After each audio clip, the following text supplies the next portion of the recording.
জাগিৰোডৰ চাৰাংকুচিত অব্যাহত বন্যহস্তীৰ উপদ্ৰৱ।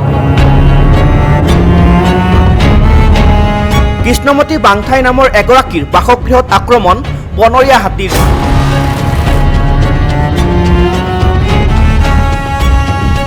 ভাঙি লণ্ডভণ্ড কৰিলে ঘৰৰ দেৱাল দুৱাৰৰ লগতে ভঁৰাল ঘৰ। খাই তহিলং কৰিলে ঘৰৰ চাউল ভঁৰালত ধান।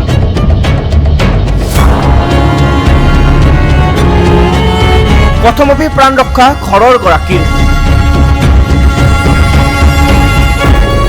খাদ্যৰ সন্ধানত প্ৰায়ে অঞ্চলটোত প্ৰৱেশ কৰে বনৰীয়া হাতীয়ে।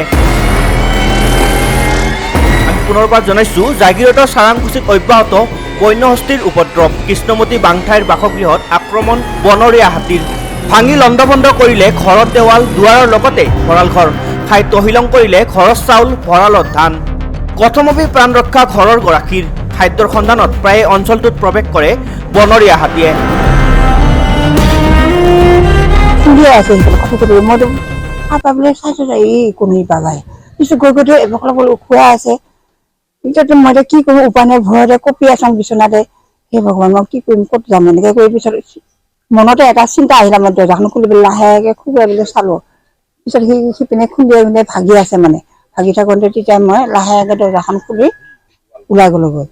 সি মানে ভাগি লৈ পেলাই মানে চাউল আছিলে গামলাত, চাউলখিনি মানে শুৱাই দি উলিয়াই উলিয়াই খাই আছে। মইতো এতিয়া কি কৰিম, উপায়তো নাই, বাচিবতো লাগিব।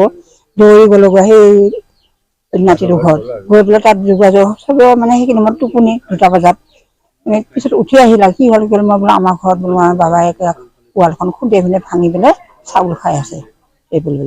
পিছত এতিয়া মানুহ ঘৰ এতিয়া আহিব নোৱাৰে, ফটকৈতো আহিব নোৱাৰে। পিছত এই ভাগিনটোৱে মানে পিছত ফটকা ফুটাই ফুটাই মানে হেৰি কৰি দিলে, তেতিয়াহে ওলাই গৈছে বাবাটো। ভঁৰালত মই ওলাই গ'লো যেতিয়া দৰ্জাখন ভাঙিলে।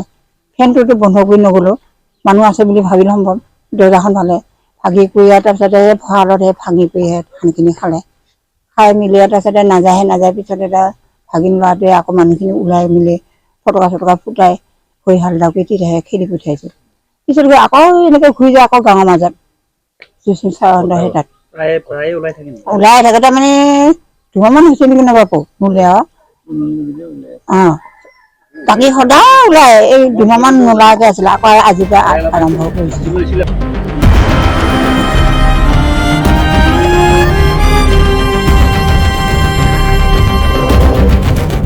জাগিৰোডৰ পৰা দীপক কলিতা ৰিপৰ্ট, সংবাদ লহৰ।